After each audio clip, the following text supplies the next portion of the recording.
as more, and that should give you the option to open up the participants tab. Once you have the participants tab open, then you should see some different buttons to allow yourself to raise your hand virtually. And so we ask that you please use that function, and if you are using the so the thumbs up is different. The thumbs up that Alex just gave, unless Alex is giving a thumbs up to indicate that Alex knows how to raise a hand virtually, the virtual hand raise actually shows up in the participants tab. Okay, got it. Thank you, Alex. That shows up and it'll bump people to the top when they raise their hand, which is really helpful as facilitator. And then also, if you're on the phone, you use *9 to virtually raise your hand, and that will bring you up in the participants tab. So that's *9 to raise your hand. And if you find that you've been muted and you didn't mute yourself, *6 should unmute you if you are using your touch tone telephone. So without further ado, let's get started. And please do say hi to folks in the chat. We really appreciate that. We see Barbara Laxon from Pennsylvania saying hello, Sarah Dillon from Indiana, Robin Lorraine saying hi, Laura Palmer giving some information about what's going on in Texas, Richard, hello, Mike McAllister, hello from Milwaukee, Margaret Elizabeth, hello, and Lou Novak, hello from Detroit. Shauna Hamilton from Yes on 2 RCV is in the house, which is great. She will be presenting along with Alex. I'm going to make Shauna a co-host right now. Hello, Hillary from the Coordinated Campaign Committee, and thank you very much to the CCC for allowing us to use their slot that they normally would be using for a candidate webinar. Hello, Nick Hilanda from Hawaii, and hello to everyone else, and please do keep saying hello to each other in the chat. We're up to 44 participants, which is just awesome. So let's transition to Brendan. Brendan Phillips is on the Ballot Access Committee for the Green Party of the United States, has also been working within the Howie Hawkins, Angela Walker campaign on that ballot access effort. And Brendan, can you use this time to kind of give us an update on where we're at with the kind of the big picture of ballot access and what Greens can do to support the Hawkins-Walker campaign and getting on as many ballots as possible so that as many people as possible have the chance to vote Green in this year's general election? Yeah, I would be happy to. Hi, everyone. As you said, my name is Brendan Phillips. I serve as Howie's National Ballot Access Coordinator. I'm located in Utah. It's really good to see so many people on this call. I think I recognize most of you. So thank you for being here. This campaign is really honored and privileged to represent this party on its highest ticket. And we're going to do everything we can to get on as many ballots as possible and turn out as many votes for this party as possible, and build strong state and local parties that are, capable of getting people elected and pushing our legislation. So I'm really here to talk about ballot access. That's my thing. And I want to let you guys all know where we're at on our ballot access drive, what we're doing, what sort of successes we've had, where we've had problems, and what we need you to do to help. So as of this day, the Hawkins campaign will be on 31 state ballots.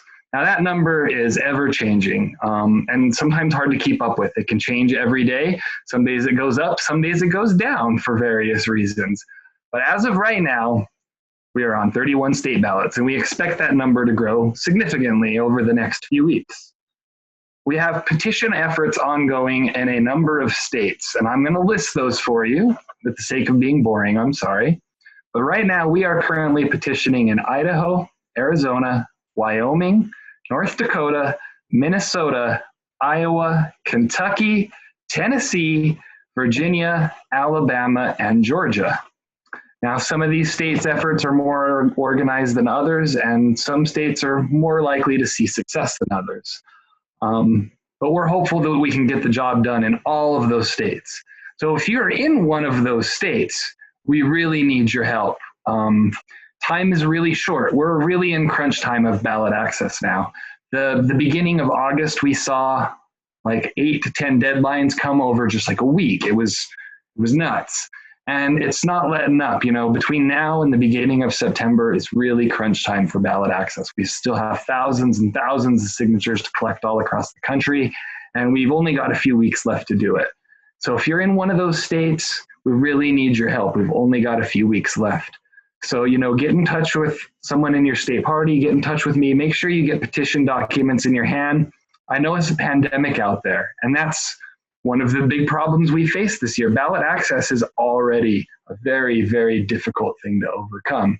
And this year, man, I'll tell you what, it's even worse. But we've made some strides in getting some relief and getting some electronic petitioning. And so, you know, we have a potential to have a really good ballot access drive this year in spite of everything that's going on out there.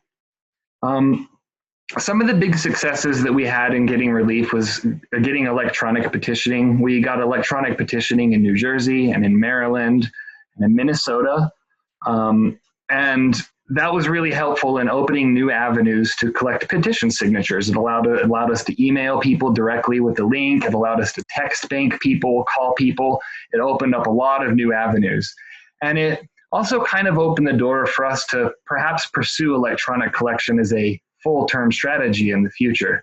So the states that have provided that relief, you know, we're grateful, and it's worked out. It really helped us in states like New Jersey and Maryland get our petition drives done and get on the ballot in spite of being in the middle of a pandemic. Right now, there is an electronic petition circulating in Minnesota, and I would like to call on everyone to help circulate that petition. Minnesota does not have a lot of time left. We still need a lot of signatures there. And this is something that anyone can do. You can go find that electronic link online. If you happen to know anybody in Minnesota, please send it their way, ask them to sign it. You share it on your social media, maybe you'll pick up some people, but we really need help promoting this Minnesota petition because time is short and we still need a lot of signatures. You can find that petition, well, I don't have the link handy, but I will post it in the chat in a little bit. Another state that we kind of need help in, and this is different, is Oklahoma. Oklahoma is going to require us to pay a $35,000 filing fee to get on the ballot. Now, the campaign and the Green Party does have a lawsuit ongoing in the state of Oklahoma to challenge this filing fee and hopefully get it lowered. But as of right now, we anticipate that if we're going to get on the ballot in Oklahoma, we're going to have to pay $35,000 to do it. So this is a prime example of why fundraising and ballot access go hand in hand. Now, typically we fundraise to pay petitioners and stuff like that, but this is another thing where it's a solid number, it's a round number that we can fundraise off of, and if we can raise good money in this matching funds period, then we can get on the ballot in Oklahoma. So we need people to not just donate, but help us raise money, right? You know, ask your friends and family to donate, phone bank, text bank. Having financial resources and getting on the ballot really go hand in hand. And I would add, even more so this year, you know, in the past, we've had to use professional petitioning companies, or we've had to pay petitioners to put us over the edge in some of those more difficult states. And in the past, you know, that could cost us $3 a signature up to $5 a signature. This year, under the circumstances of COVID, professional petitioning firms were quoting anywhere from $10 to $20 per signature.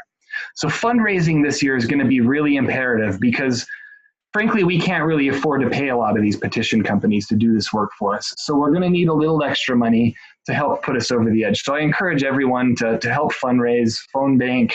It really helps our ballot access efforts to have some financial resources available, not just to like pay petition collectors, but in this environment, we've got to buy masks, we've got to buy hand sanitizer. We have to provide the materials that people need to do this safely, because we don't just want people out there with no masks petitioning. We recognize there's a pandemic. So if you are out petitioning, it's of utmost importance to take all precautions regarding safety. We don't want to be going out there acting like we're flaunting the pandemic and that we're not concerned with people's safety. You have to mask up. You have to bring hand sanitizer. It's very, very important that you show that you're taking this pandemic seriously. But you can also stress that you're out there on the streets being forced to do this by state governments who have failed to provide relief in the face of COVID. Frankly, I feel it's criminal that they expect us to go out onto the streets and petition in a pandemic. State governments should have provided relief in the form of electronic collection or in reducing the signature requirements. Some of them did, but unfortunately, most of them didn't. So they forced us to send our volunteers out on the streets to do this. And you know, I think it's criminal, and I think our state legislators all need to be locked up. But I think we all agree on that, anyways. So right now we have court cases ongoing in the states of Nevada, Arizona, Montana, Oklahoma, and Indiana. Some of these court cases are related to like the requirements for ballot access, the signature requirement, the deadline. Some of these are appeals to the rejection of our petition signatures. Montana is a whole other story of its own that could take its own call, but we have a lawyer on the case there, hopeful to keep this on the ballot. I've already talked about the few ways you could help, obviously petitioning. But if you're not in a state that's petitioning, that doesn't mean you can't help.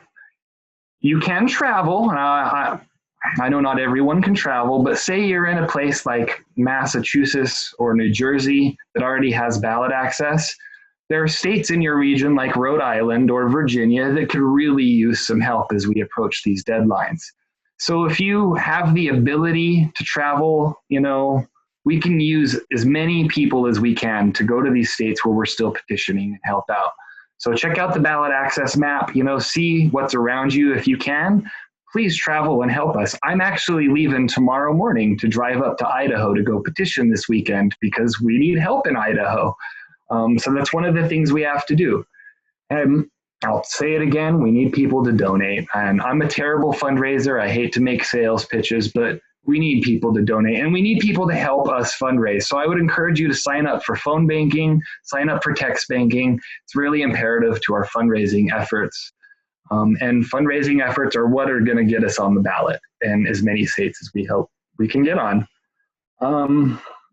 So Brendan, we want to, the goal for this call is we want to really break down like what can Greens do immediately, like what can we get our members working on immediately, because I feel like the big picture you know, like can be so hard to get our arms around. So like what I'm hearing from you is a couple things that we can immediately, no matter what state you're in, right?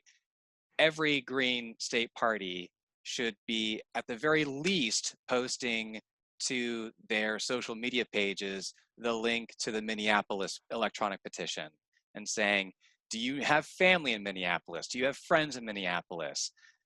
Please have them sign this petition so that voters can have a real choice on election day. And I would even go further than that and to say that put it to your email list, include it in your next newsletter, that for all of your members, for all of your supporters who have friends and family or anyone that they know, that they need to post this to their own social media feeds. They need to circulate to their own email lists. Put that out there and make sure that they, you know, have the requisite. I said Minneapolis, I meant Minnesota, my mistake, Minnesota. So yes, the Minnesota petition that can be signed online. And that's the only current petition that can be signed online. Is that correct, Brendan? That's correct. Great. So then the other thing is that we can be fundraising across the country towards ballot access. And so you mentioned text banking and phone banking. Where on the website should people be going to sign up for that? And are you aware of any like upcoming orientation opportunities, or is that something that you know, we could be of assistance with helping people with? Yeah, I can answer that. If you go to the howiehawkins.us website and you sign up to volunteer, there are some various boxes you can check. And if you select phone banking, it will sign you up for phone banking. And then you should receive a correspondence from our call center manager who will help get you set up for the phone banking campaigns where appropriate. And I'm happy you asked about what people can do. It made a fine segue into what I was about to say next. So thank you, Michael. I mentioned some of the basic things you can do. Obviously, like he said, share the Minnesota petition in your state, fundraise. There are a few other things that I would encourage folks to do to help the campaign right now too. One of the big things that we're asking folks to do is a letter to the editor campaign. You know, we're asking folks to send letters to the editor of their local publication and, you know, advocate for covering Howie and Angela. We're asking people to submit op-eds to their local media, you know, and that includes about ballot access. You know, you can gripe to your local media about the ballot access obstacles we face. This helps raise awareness about the party and the obstacles that we face. I would encourage you to write. If you're a good writer, write some op-eds and submit them to your local media outlets. Social media is obviously really helpful, and you know, social media is good for sharing the Minnesota petition, but it's also really useful to friend raise or raise volunteers. You know, we've got a lot of ballot access related media content on our social media page. A lot of it's specific to certain states, but if you can share those releases, it helps us recruit volunteers. It helps us raise awareness about the obstacles we're facing. It's one of the most simple things you can do is just share our ballot access related content on your social media, your Facebook, you know, whatever that may be that you use. Brendan, anything regarding like virtual house parties or anything like that for Howie and Angela? Yeah, that's something that can be arranged. We've been setting up, you know, Zoom town halls. Obviously, Howie and Angela have a pretty tight schedule, and so we have to be kind of picky about how many of these we can arrange. But that is definitely something that I would encourage people to set up wherever it is they are. You can reach out to our campaign, and we can get you set up with a town hall, a Zoom meeting. You know, it's a really helpful way to engage people with the campaign. And another thing that's great about this campaign is that it's accessible, and you know, you can get FaceTime with our candidates, and it's a really good way to bring new people into the party and bring people into the campaign. And then you brought it up. Go ahead. Well, one thing that occurs to me is Howie and Angela are doing these regular live streams, right, on at least a weekly basis, and so maybe even getting some you know, some friends in your community together virtually to watch a live stream together. It's already happening, and then making a pitch to your friends after that, saying, okay, you heard from these amazing candidates. They are advocating for transformative wins the way no other candidate running for president and vice president are. Will you kick in to contribute towards this grassroots campaign? Yeah, that's a great idea. And so people know, these live streams are every Tuesday night at 8:30 p.m. Eastern. We do them every Tuesday. A lot of times we feature other Green candidates. Howie recently had Ralph Nader on, which was amazing. And, you know, he's had Aiden Hill on. So it's not just a good opportunity to learn about Howie and our campaign, but you can also get insights to other local races that are happening. So if you bring in some new people to watch these videos, it can really show, you know, what our campaign's about and what sort of things we have to offer. And then one other thing I wanted to mention too is, you alluded to it earlier, matching funds, which is enormous. We are qualified for matching funds through August 24th. So if there's ever a time to donate, I would encourage you to donate now. We need the donations for ballot access. And everything you donate up to $250 right now will be matched by the federal government. So this is the ideal time to donate, and we really need you to, because it'll help us with our ballot access efforts. Let's see what else I got here. Go ahead. So in summary, I'm hearing, so everyone, all state parties, all caucuses should be circulating the Minnesota online petition. Everyone should be volunteering and signing up and circulating the volunteer link to get people possibly who are able to petition if they're either close to states. And actually, we had a couple questions about people who can or cannot sign petitions, and also some concerns about traveling to states. So regarding the Minnesota petition, Richard asks, has a friend visiting California from Minnesota So they're not physically in Minnesota right now, but they reside in Minnesota. They won't be residing in Minnesota until after the election. Can this person sign the Minnesota petition online? As long as they're registered to vote in the state of Minnesota, yes. Perfect. Wonderful. Okay, great.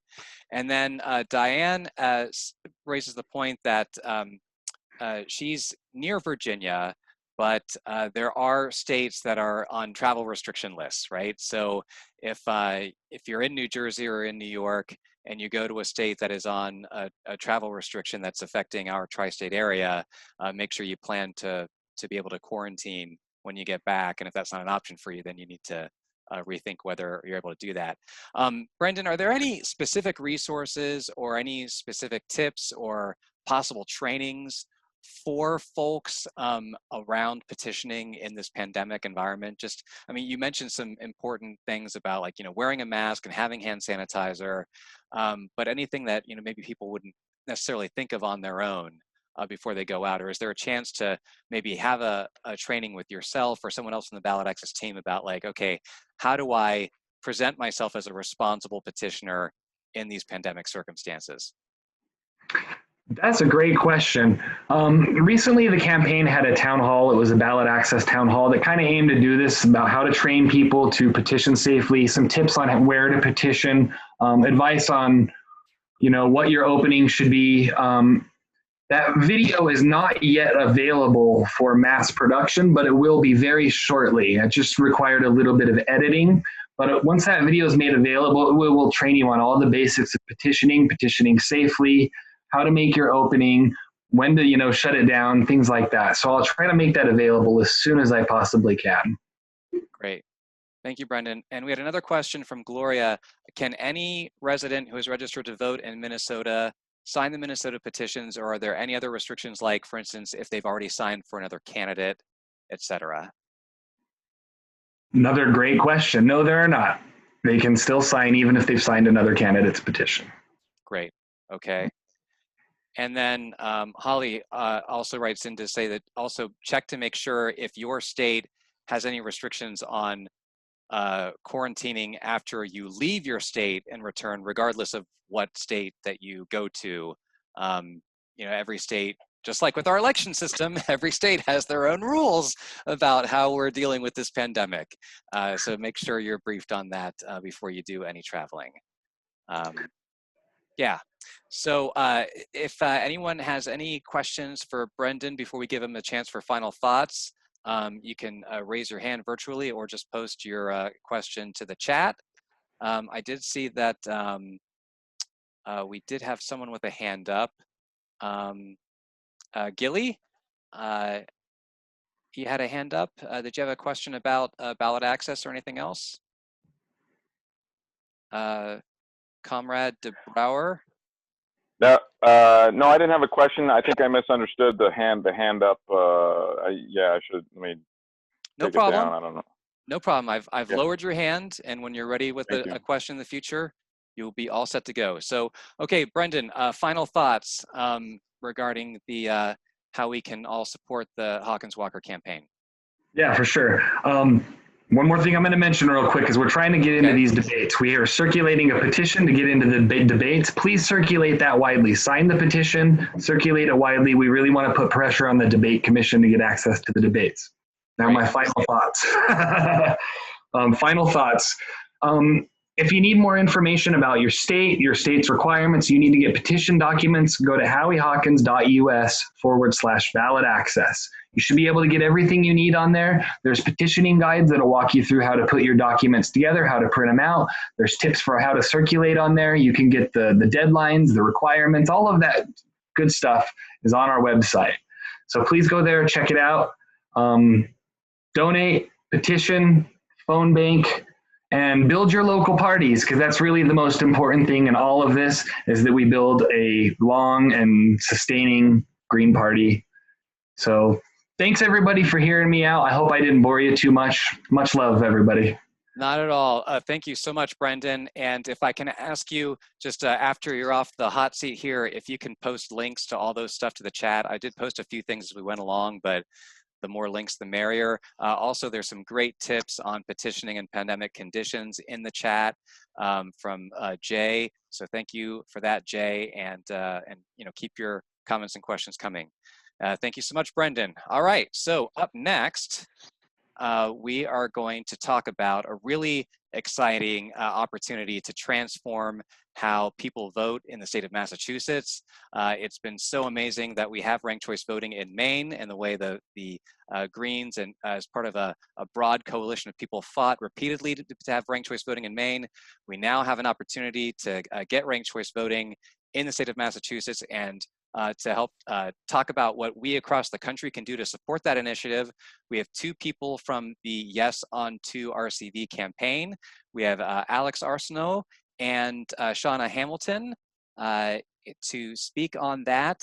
Shauna, you are unmuted, so please do introduce yourself and the Yes on 2 campaign, and what can we do as the Green Party to get you get us all across the victory line on that issue in November.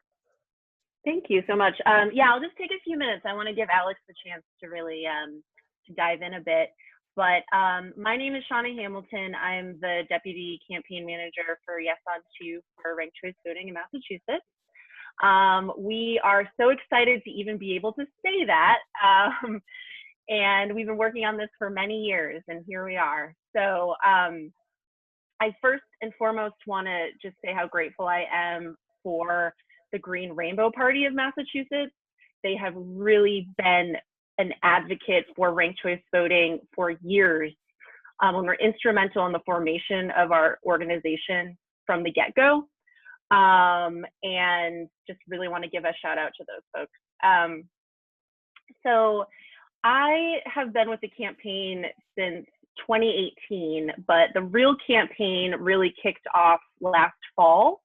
So in Massachusetts, we have the privilege of being able to petition our government through a ballot initiative.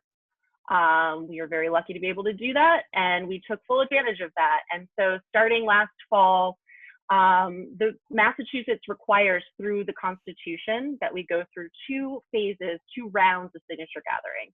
So through our first round of signature gathering last fall, we crushed the requirement of just over 80,000 signatures and certified 111,000 signatures.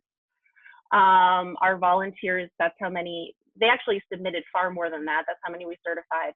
And then we just recently finished our second round of signature gathering. The requirement was over 13,000. We brought our grand total of certified signatures to just under 129 certified signatures.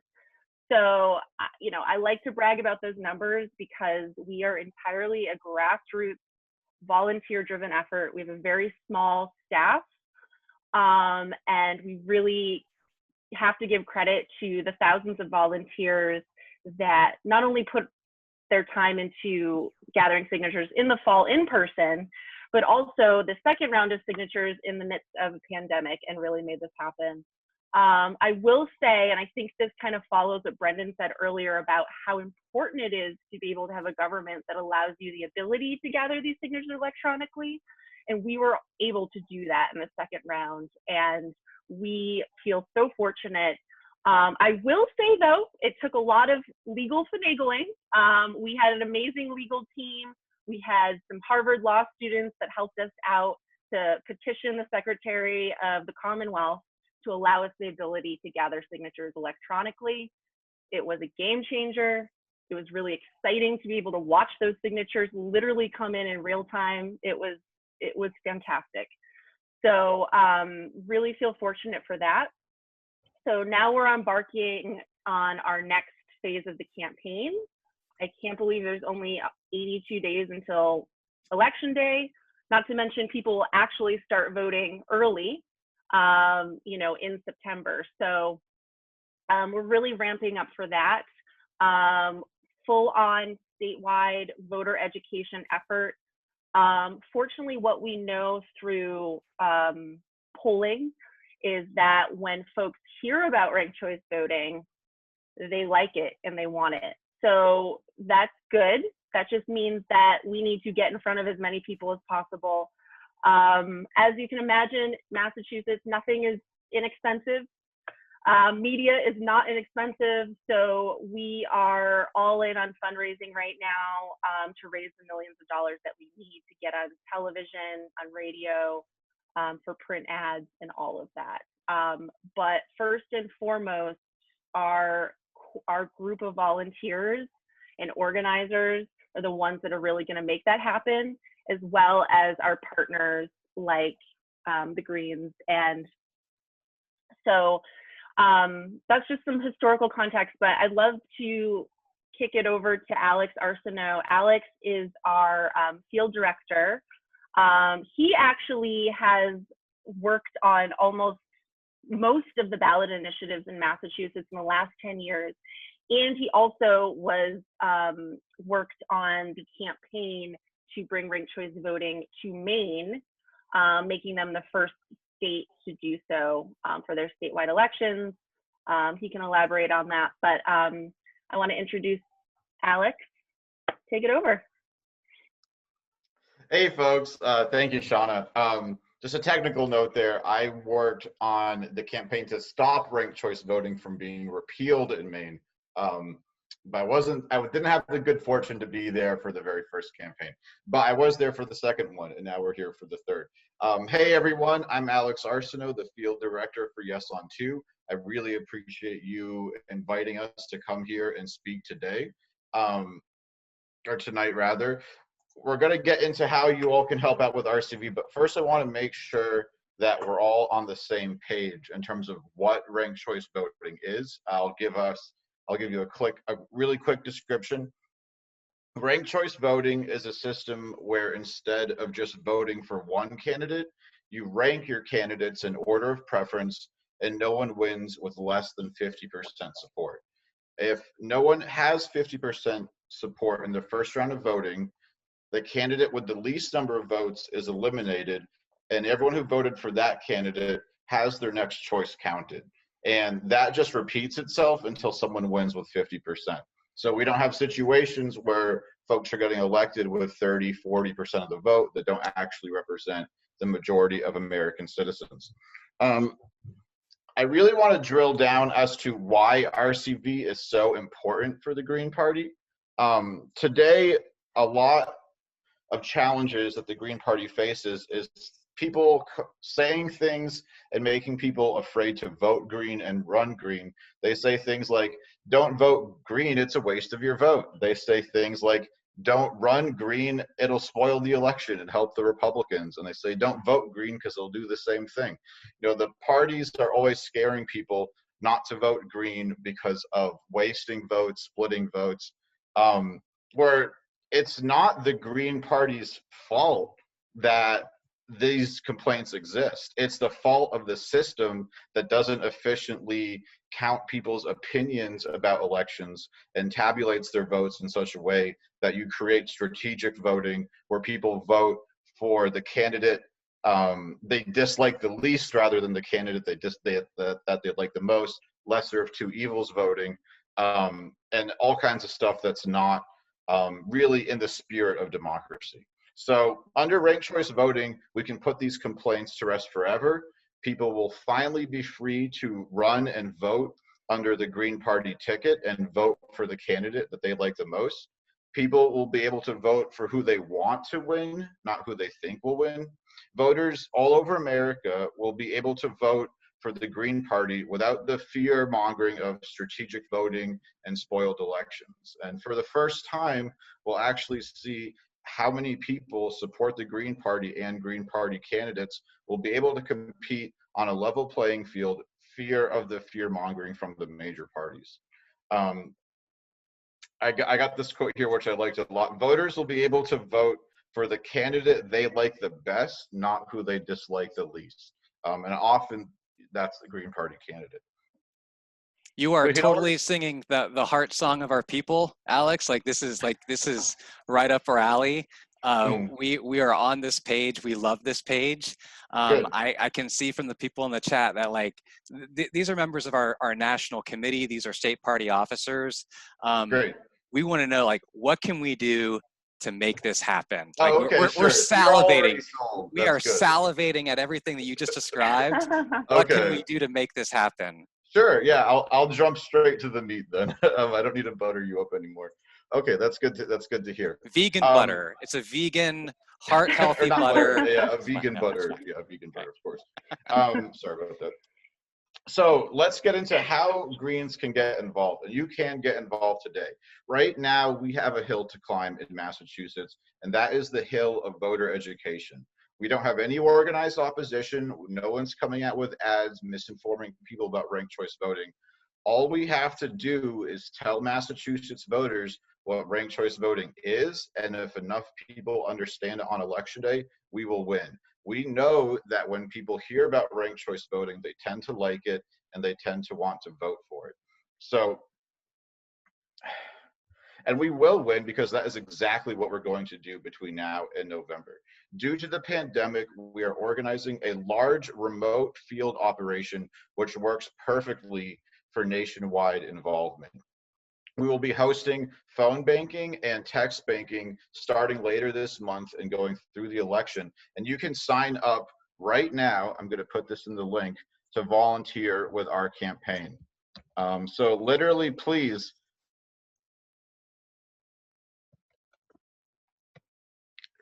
follow that link and sign up to volunteer. Do it right now. That's how you can get involved today. One of our organizers will contact you. We'll get you set up on our texting platforms. We'll get you set up on our phone banking platforms. And we will start educating voters as soon as possible. Also, and this is an idea that I had that I think would be useful for the Green Party.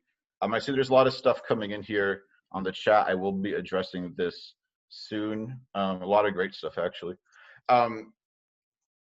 If I've envisioned this as a way that Greens all over America can help organize the activists in their state and their community to get involved with the Green Party and help with ranked choice voting at the same time.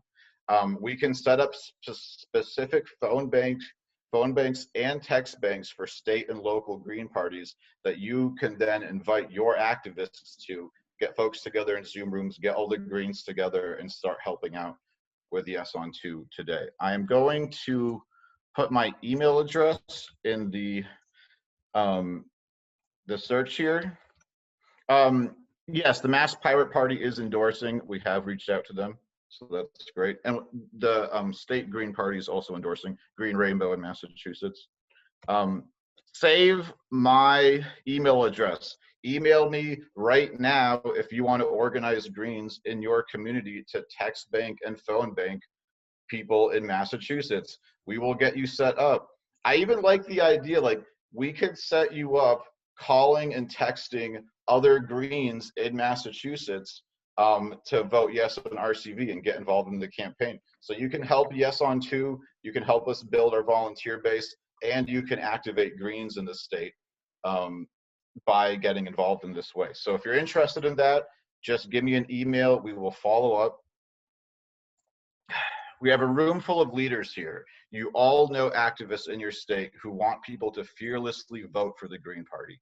Together, we can organize to educate Massachusetts voters about RCV, because RCV in Massachusetts, RCV Massachusetts win today is an RCV win in your state tomorrow. Please help us fan the flames of this movement, and we will bring RCV to every corner of America together. And I really mean that. When we win this November, it's going to show the world that RCV isn't limited to any one state, that this is a movement that's going to roll across the country and transform the way we elect folks. Oh, sorry, forgot to post it. Thank you for asking. My email address is right there. Let me also just post the volunteer link again. I know there's a lot of text messaging going on. So yeah, sign up to volunteer, contact me today. We will plug you in as soon as possible. Great. Am I out of time, or can I throw up another ask or two? And please throw another ask, and then we'll just do like another summary just to make sure everyone's captured everything. But yeah, go for it. Yeah, of course. Yeah, great. Also, please include pro-RCV messages to your emails nationally. We need all Greens on deck to get this important reform passed all over the country. Email your local, state, and national Greens about RCV. Use our website information. Share our website with folks. Let's all get on board today and spread the good word about RCV now. Awesome. One more thing, we would love for Greens to host virtual house parties. We can host Zoom parties of Greens and the larger community to generate generate support, educate, raise money, and get involved with RCV. Campaign representatives will be happy to attend these house parties, do presentations, and get folks involved. If you are interested also about that, also please email me. And the last ask I have, I don't know if this is the venue for it, but we would love the National Green Party endorsement. I don't know if anyone on here is involved with that. But yeah, please, we have the state party endorsement. We don't have the national yet. So if you know who I need to talk to about that, or if anyone hears that person, let me know. And let's make this happen. We have multiple members of our steering committee on this this video conference, and I'm confident that they will be eager to take this up in discussion, and we'll follow up with you about that. So yeah, thank you for that. So I just want to really underline for everybody. So sign up on the Yes on 2 RCV site that we put in the chat. Also, contact Alex to specifically introduce yourself and introduce your state party to Alex, because there are some, from what I'm hearing from Alex, some kind of custom tailored ways that they can plug you into reaching out to Greens within Massachusetts, and also plugging you into the efforts that you're also building the movement for RCV in your respective state. And that is something that we definitely want to happen. And then the virtual house party kit, I think, is something that we should all be looking at, and we should be learning from the Yes on 2 RCV campaign. So doing virtual house parties for them, but also learning from them and appropriating their best ideas for us to do virtual house parties for our own local candidates and statewide candidates and nationwide candidates. There's a lot of resources that need to be raised for a lot of really important grassroots campaigns across the country. So Shauna, Alex, any final thoughts from you? And thank you so much for joining this this meeting. I just want to say I'm excited to just see the enthusiasm in the chat, and so grateful to be here. Thank you for the invitation. It was nice to meet you all. I'll leave my email as well if anyone wants to reach out. Awesome. There was a question, would it be helpful for other state Green parties outside of Massachusetts to also endorse that? Would you like to contact? Okay. Yeah, I realized I accidentally responded to Craig privately and meant to do that publicly, but yes, absolutely. Awesome. Thank you. Great. Okay, thank you both, Alex and Shauna. Yeah, you can endorse on the website. Awesome. I'll leave that link. Wonderful. And so now we now get to talk about an amazing candidate and campaign running in a ranked choice voting election this year.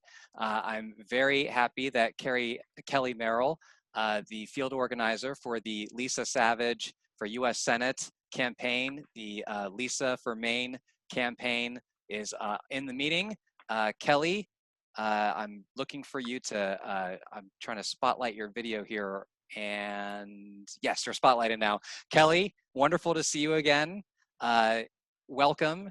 Can you please let us know what's the latest with Lisa's campaign, the Lisa for Maine campaign, and what can Greens do across the country to help you at this phase in Lisa's amazing race for the U.S. Senate in Maine? Absolutely. Thank you for that warm welcome, Michael. I entered this meeting pretty late in the evening, but really appreciate that Alex has completely set me up. There's so much that I don't need to say about ranked choice voting now. So my name is Kelly Merrill. I'm the field director for the Lisa for Maine campaign for U.S. Senate. My pronouns are she or they. And I'm here to tell you why you should get involved, how you can get involved, and what you can do to help. Why you should get involved. Alex pretty much summed it up. Ranked choice voting. Ranked choice voting is where it's at. It is the people power that we need to change our very, very unhealthy democracy. So in addition to, our hope is that showing the nation that ranked choice voting works in Maine will create a ripple effect and will change politics in this country as we know it. In addition to that very large goal, I see this campaign as a way to further your own development and your own capacity for yourself and for your members to do the work, whether you're building the state party, the national caucus, whether you yourself are running for office, helping get someone else elected, or you want to get ranked choice voting passed in your own state, because it's just that important. So what can you do to help? I'm going to send, I'll provide my email address, my phone number, a link to volunteer, all of those things. So I know that everybody in this group is incredibly busy. I know that. So whatever way you can help with this campaign, I see this campaign as one of the most important in the country for the reasons that we've already talked about with regard to ranked choice voting. You can donate money, you can donate data, you can help amplify our messaging on social media. Currently, we're most active on Facebook, Twitter, and Instagram, but we're expanding to LinkedIn, Reddit, and even TikTok. You yourself could volunteer. You could recommend members of your organizations to help with the campaign.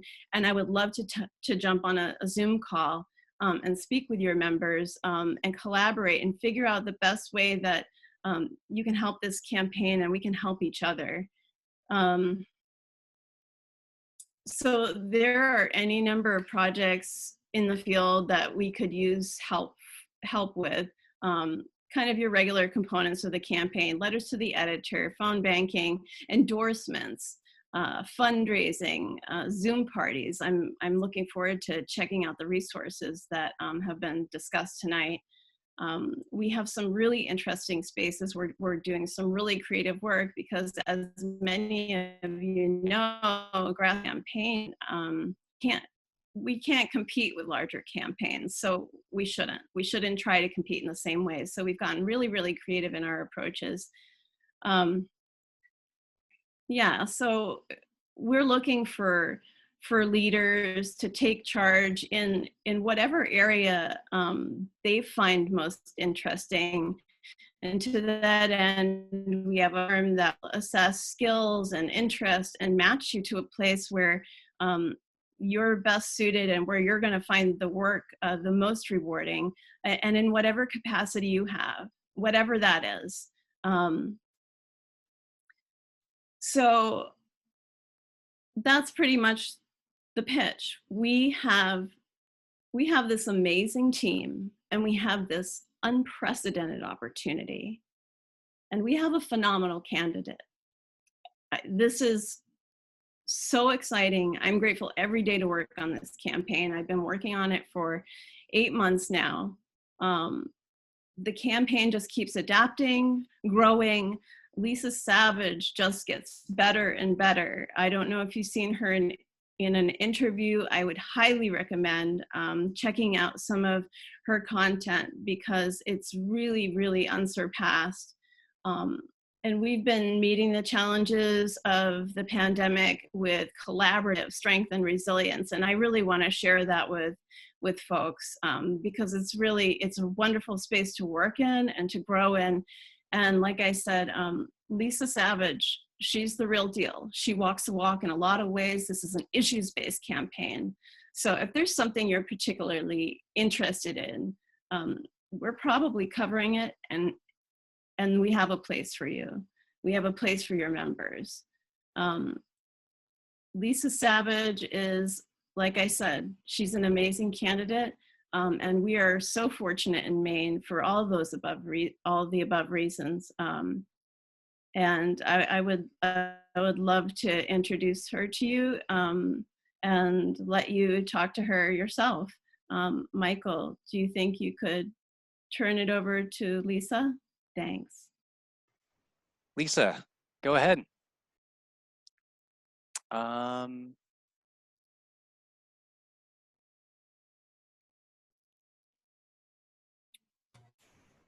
We can hear you now, Lisa.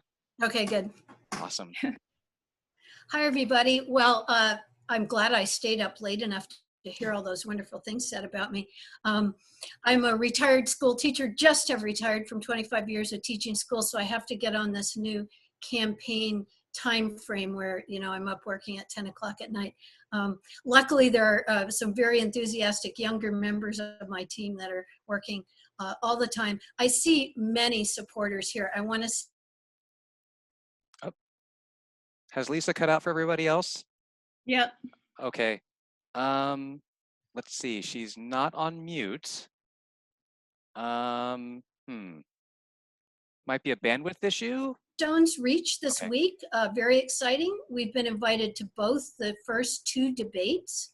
The first one will be on September 11th, and the second one is in mid-October. So that is very exciting to be able to put our case right directly to the voters and speak to them. The two corporate candidates are just flooding the airwaves with tons of expensive negative advertising, and that's making us look better. But of course, we do need to do some advertising, and we have done a little, and we hope to do a little more. Also, this week, the very first poll included us, because they keep polling about this race because it's so heavily watched, but they forget it's ranked choice voting. So they just ask, are you voting for Susan Collins, or are you voting for Sarah Gideon, the Democrat? This week, the Bangor Daily News asked, would you vote for Lisa Savage? We got 5% in the first pick, which is, you know, we're pleased to be on the board. But the really exciting thing is they said, who would you rank second? And we were up to, I think, 33%, over 30% anyway. I just saw it today. So that is very exciting. We had more second round picks than any of the other candidates. And as we all know, ranked choice voting is a game changer. I feel very lucky to be the spokesperson for this amazing team of people. They're working super hard. They're really smart. If you haven't caught any of our informational webinars, you might want to check that out. We're doing ranked choice voting coming right up.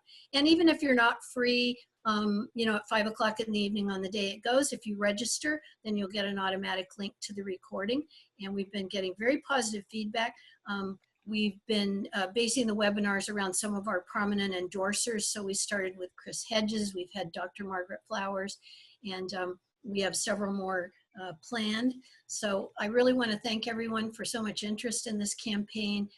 It is a flagship for ranked choice voting. I'm super excited about Massachusetts also. I tell people all the time in Maine, you know, Massachusetts has it on their ballot as a referendum in the fall. And thanks for working with us. We're in it to win it. So be well, everybody, and thank you. Thank you so much, Lisa. Thank you for running. Thank you for you know, leading the charge in Maine. And I know that in Maine there are some Greens who are running for state legislature, and so we, you know, definitely want Greens to support those campaigns as well. The webinars that you're talking about sounds like great information for state party newsletters and information that you're disseminating to your Green Party members across the country, because I'm sure things that you're talking about in Maine are issues that are affecting the rest of the country as well in many cases. And certainly the people that you're talking to, like Chris Hedges and Margaret Flowers, are people who are of interest to Greens across the country.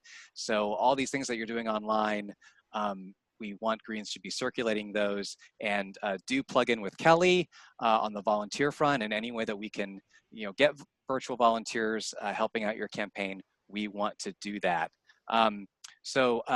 We are going to be going to Nasim Nouri in just a moment to be talking about some amazing campaigns that are running on the other coast of the country in California. But before we do that, Kelly, any final thoughts from you?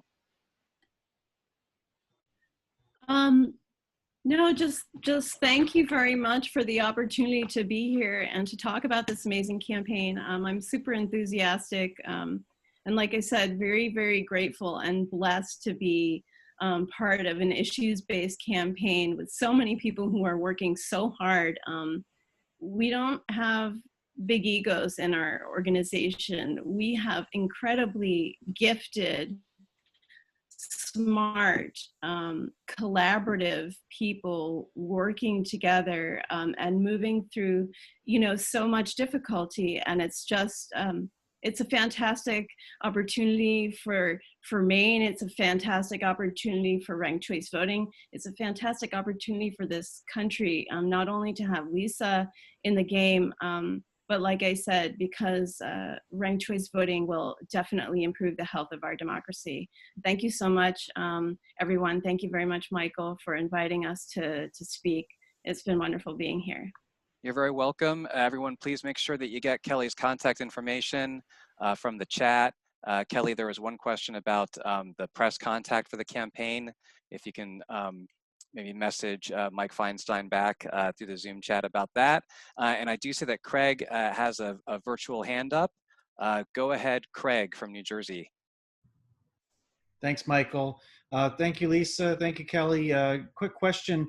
Will you be switching some of the branding to try to emphasize ranking one? Like rank Lisa #1, others, after, or something like that. This is the intriguing point of ranked choice voting. You don't need to kind of bash the other person, but you kind of want to highlight yourself by putting in the rank and ranking #1. So I don't know if you guys are working on some type of rebranding for that.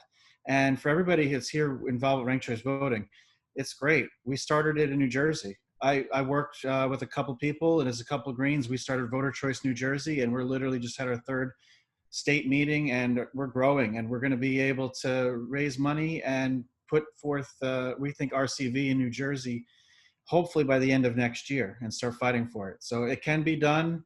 We're going to lean on each other. So if any other Greens want to get involved and start, let me know. Reach out to me. Thanks. Fantastic. Thank you, Craig. Kelly, do you have a brief answer for Craig regarding the rank Lisa first? Well, Dave Schwab, our comms guy, he wrote it in the chat, and I think Lisa had her hand up for a moment too. Oh, our hashtag absolutely. is rank Lisa first. It's an education right in the hashtag, as well as Lisa's name. Get some visibility and recognition. Rank Lisa first. Awesome. Okay. Lisa. Yeah, I Lisa. just want to say thank you, everybody. And yes, I'll leave it in the capable hands of Dave Schwab and Kelly Merrill. Awesome. Good night. Thank you both. Okay, Nasim Nouri from the Green Party of California. If you can please unmute yourself. Hi there, thank you. All right, Nasim has updates on, I've been talking to Nasim about the amazing things that Jake Tonkel has been doing in his race for City Council in San Jose. I've been following their campaign avidly online, and I cannot wait to learn more. Take it away, Nasim. Thank you so much. I'm so excited to be reaching out to so many members of the National Committee here. I love this venue, so I hope there's more of this, especially in support of our candidates and campaigns. We have so little time left, and this is a great opportunity. My hope in this couple of minutes is just to share with you some things about not only Jake's campaign, but also a few other candidates that I've been in touch with.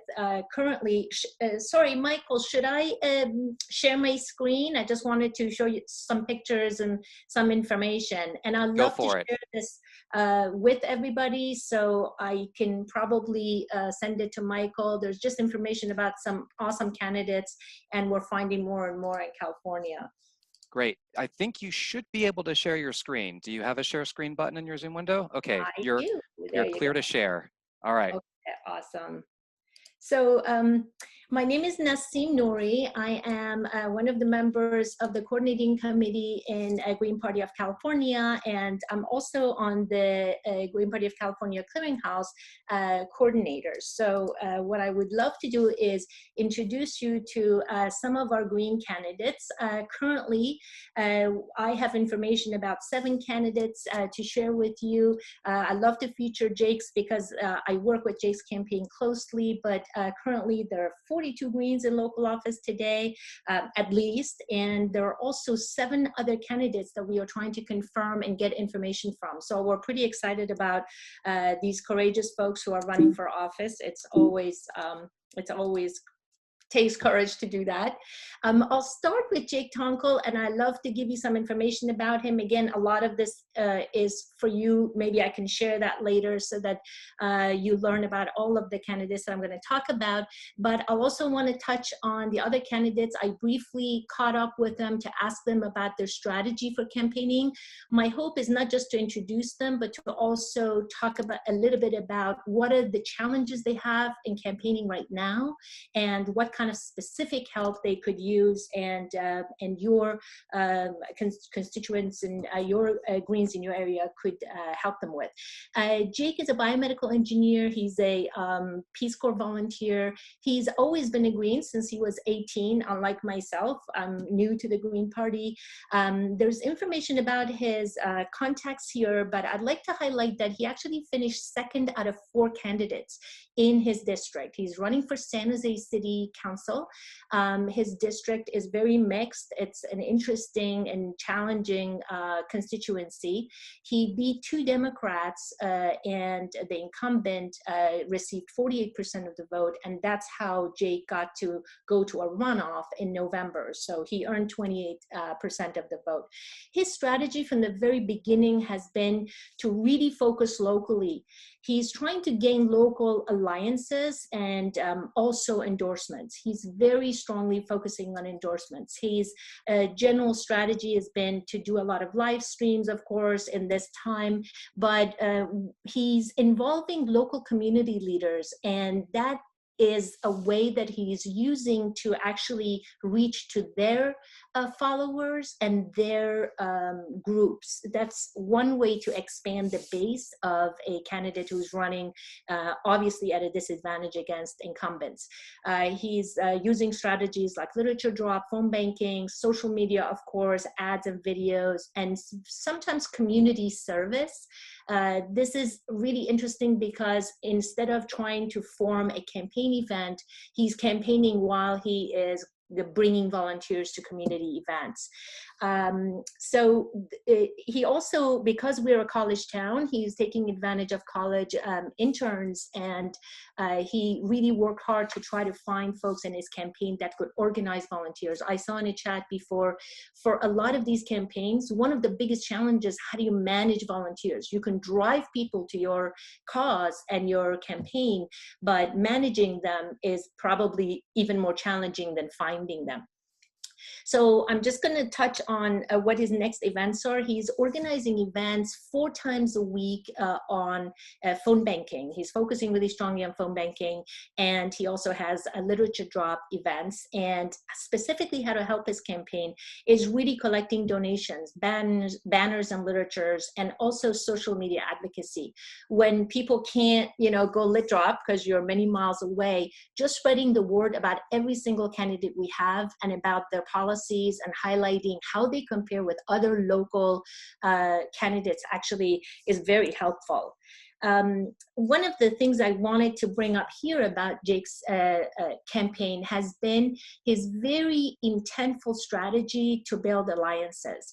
He focused on endorsement really early on with organizations and community leaders. He's been very involved in the community. He was a South Bay Alliance California Public Banking Alliance lead in South Bay. So he's been working with public banking. He's been working with Divest platform. He's been actually working with electoral reform. So there are a lot of things that he was already involved with. So he was able to pull those organizations and get a lot of support from them. What we're most proud of in his campaign actually has been the labor support he's gotten. The South Bay Labor Council never before in our history has endorsed the Greens. So this is their first, but they are realizing how labor friendly and labor supportive Greens are and why we are that way. So you see a list of his endorsement, but on top of that, he also is gaining endorsement from our local political leaders, focusing very specifically on progressive leaders. He has gotten assembly members who are very popular here. Our Santa Clara supervisor who's running for state senate, Dave Cortese, has endorsed him. 3 of the current San Jose City Council members have endorsed him. And you see the list of many other people. Actually, he has a very long list on his website. But again, that was a very intentional part of his strategy in trying to move beyond parties and into people, gaining people's trust and respect. The reason why this is an incredibly important campaign is because we've never had a Green on San Jose City Council, but San Jose is a very large city. People in his district are actually relatively underrepresented because of the money balance. The incumbent is very, very big developer friendly, and the biggest issue in this city is development, homelessness, and the housing crisis we're facing, which is going to get a lot worse everywhere in California and everywhere in the country. So that's kind of all I wanted to say about his campaign, and I wanted to quickly go through another few awesome candidates that we have running. I want to invite you to just check out these folks' campaigns. They are on our website under elections, and you know, they always will need help in any way possible. But social media advocacy is something that anybody can do from anywhere. In fact, we have international people who are, you know, global people who are helping some of our campaigns. Margaret Vila is running for the California State Assembly in District 58. Her strategy also has been a lot of social media post-COVID, so voter outreach, memes. She's needing very specific help with text banking that can be done from anywhere, phone banking, donations. So that's something that if you're able to advocate and spread the word around, would be awesome for her. Aiden Hill, you heard that he was actually interviewed by Howie and Angelo. It was awesome to see him. He has run for mayor before in Berkeley, incredibly involved in community building and addressing and highlighting homelessness. He's working on a youth turnout. He could really use actually help with donations and know-how around snail mail campaigns. It takes a lot of money to send a mailer, as you all know, and he has 62,000 households to reach. Also looking for website developer, designer. These are the kind of things that we'd love to have help with for him. Emmanuel Estrada is running for mayor of Baldwin Park. This is southern Los Angeles area, I believe, and he has really focused his campaign. I asked each of these candidates, what was your strategy? What did you just wanted to accomplish in the beginning? And he's really focused it on creating a really viable, strong image, very professional website, very high quality online presence, social media. He's doing advertising. He's created a massive banner that a lot of cars drive by, youth as well, and media and memes. Sorry, this is not his next event. I couldn't get his next event, so that's an error. And also he would like to, these 2 last lines, sorry, I missed his. Emmanuel is really looking for online advocacy as well. And he has videos completely covered, so he actually doesn't need a lot of help with that, but his focus in social media. So that's what he's doing.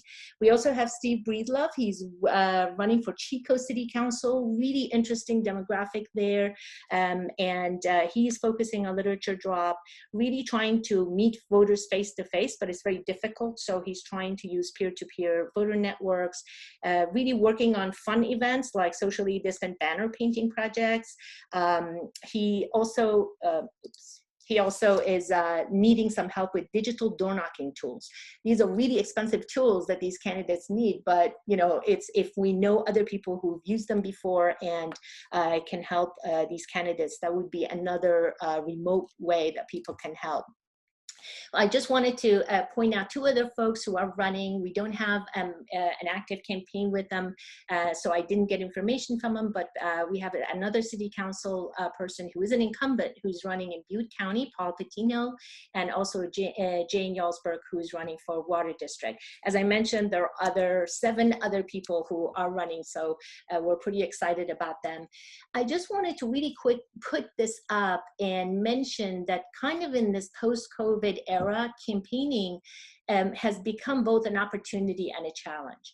If you think about how traditional campaigning has shifted, we've moved from online outreach, face-to-face outreach, a lot more to online outreach, where a lot of things are falling into that online bucket. Phone banking, text banking, social media, if it's earned or free, live streams, video memes, Zoom webinars, a lot of chat rooms. But also in our in-person campaigning, a lot has changed. We are doing lid drop, not really knocking and trying to get to be face-to-face with people. All of our events have to be either outside or socially distant. So a lot of people are shifting to already organized community events. And then, even some of Jake's constituents are suggesting they have driveway meet and greet where they draw a circle on their driveway and invite their friends over. As you see, these are really there's upside to these things because they're easier. People can do a lot of online work from home. They don't have to be trained as much, but also the downside is that these are really less personal contacts. So there are more tools and money needed, and really they're less accessible to people who don't have online access, and therefore they're going to be less inclusive. So those are highlights that campaigns really need to keep track of. So I just want to end by thanking all the amazing candidates and campaign workers that are really pushing green values forward with every drop of sweat that they're having on their campaigns. So thank you so much. Thank you, Nasim. Thank you for all that fantastic information. And what I'm hearing from you is that the vast majority of candidates that you were talking about, they have mechanisms for incorporating virtual volunteers. They want virtual volunteers, whether it's for social media outreach or whether it's tech kind of volunteering, like you talked about website contributions or other things that can be done online. And that people, I really encourage Greens to just sort of pick a direction that feels most attractive to you, that you feel most motivated, and then just go for it and dive in. And we don't have a lot of time before Election Day. And so my goal, or our goal for this call, was to present to Greens across the country a smorgasbord of opportunities to say, no matter where you are, no matter how many Greens or few Greens are running for office, where you physically are, there are so many important ways that you can plug in to build the Green Party and win issues that we care about across the country. So I hope we haven't presented too much in a way that feels overwhelming. I want to again encourage you to just don't feel like you have to do virtual house parties for every single candidate and issue that we talked about tonight. Pick the ones that you feel are the lowest hanging fruit to go for and start there. But learn from those issues or campaigns that you engage with, so that we can keep trading ideas and information about what's working and what's not in this unique COVID situation. Now, there was one last update that I wanted to get. Laura Palmer from Texas had a brief update to share before we wrap. Laura, I'm looking for the participants tab so I can unmute. There, I just raised my hand. Wonderful. Okay, perfect. Laura, do you have if you can give us a couple minutes of an update on what's going on with the Green Party in Texas? Sure, thank you so much. Can I share my screen to show you a graphic real fast? Once I make you a co-host, yes. Okay, let me just pull up this graphic right there. I just shared a screen. Can you see that graphic? Yes. Okay. I can. So just very briefly, the Green Party of Texas regained its ballot access in 2019 because of a change to the ballot access statute in the state, which also introduced a small bit of uncertainty for us related to filing fees. So some of our candidates in Texas paid the filing fee, and there was a last-minute injunction, and we thought that they weren't going to have to. So other candidates did not pay a filing fee, and we've had some uncertainty about whether or not all of those nominations to the general election ballot would be honored. But based on our most recent communications with the Secretary of State's office, they have listed the status of all 8 candidates, not counting the national ticket in Texas, as being candidates for the general election. So based on that, we are preparing this graphic, which has just a couple of little typos that need to be fixed. Don't worry about that, we are gonna fix them. But we have piggybacked on the national campaign's artwork to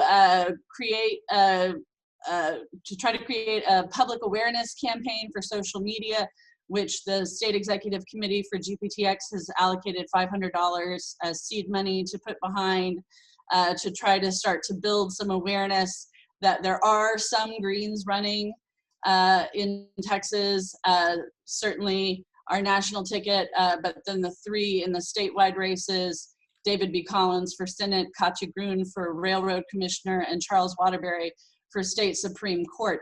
Now those 3 statewide races provide us the opportunity to make the 2% ballot retention threshold that would extend our ballot access through 2030.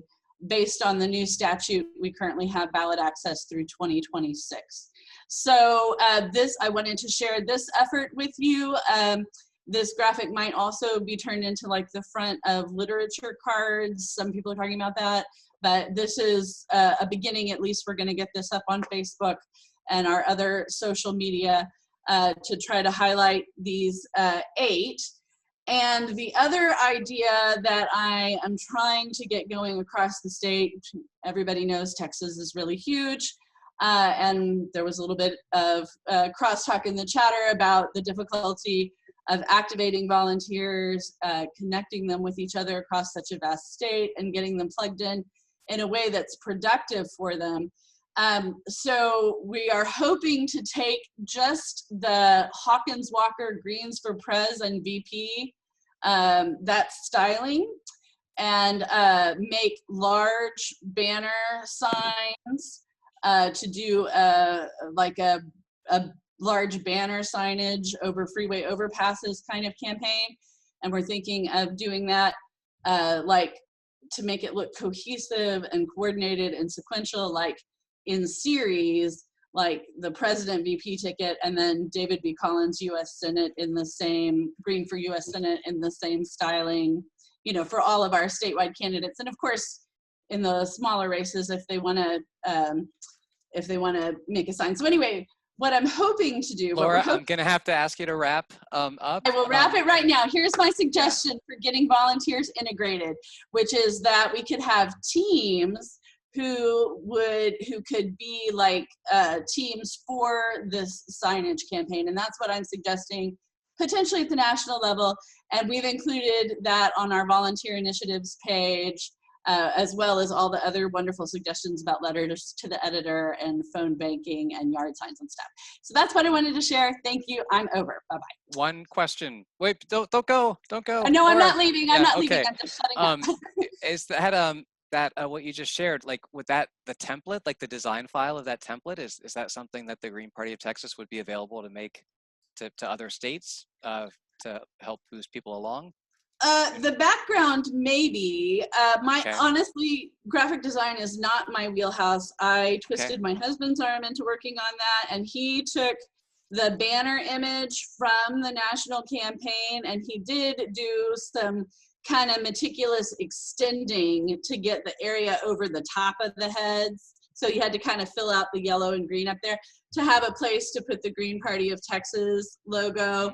and to just have more space. So, I mean, he could give that background, you know, and then with the space for the text, and then other states could just put their text over it. We could certainly do that, but we don't really have the capacity to serve graphic production for other states. No. Not that you would do it for other states, but you just hand over the file and then they would edit it however those states can, however they can figure out to edit it. Does that make sense? Yes. Yeah, awesome. Yeah, we can take out that Texas candidate information and just leave that space blank. And the Texas party logo, we can get rid of that and just give that background, which is basically just an extended version of what the campaign already has. Right. And even if you leave in the candidate information, it like then people can just like, they can just go in and edit the text and it's already lined up for them, and then they can delete if they have fewer candidates or add if they have more. But yes, they wouldn't be circulating it with Texas candidate information. They would change that before distributing. Should I give that to you, or? Let's talk outside of the meeting, and then we'll figure out the best way to distribute that. And we have everyone who registered for this meeting, right? We have their contact info, so we can circulate it that way for people who are interested. And then and we can build tools for circulating this kind of thing in a more systematic way as we go along. And I think there are a lot of campaigns and a lot of state party design work that people would benefit from building on, and again, keep that exchange going.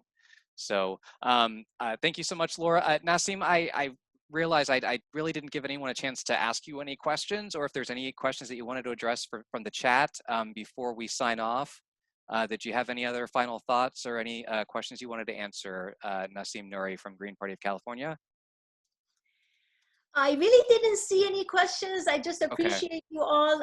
Is, if at all possible, to have a venue like this available so that we can get together and catch up on campaigns, it would be awesome.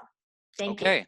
Yeah, let's, I saw a couple comments to that effect in the chat, and yeah, that's something I think some people are really motivated to work on. So thank you everyone from all of the amazing campaigns who presented this evening. Thank you everyone for attending and for taking this information back to your state parties, to your caucuses, to your Green members. Thank you for your commitment to building this party during this really insane time where the solutions that the Green Party is presenting are more desperately needed than ever. And I look forward to seeing and hearing all of you very soon. Please do say goodbye in the chat or wave goodbye on camera. Thank you all so much. It's so wonderful that everyone attended, and everyone have a great rest of your evening. And I'm going to save the chat before I forget. Thank you. Because there were so many great things. I'm going to save this chat. All right, chat is saved.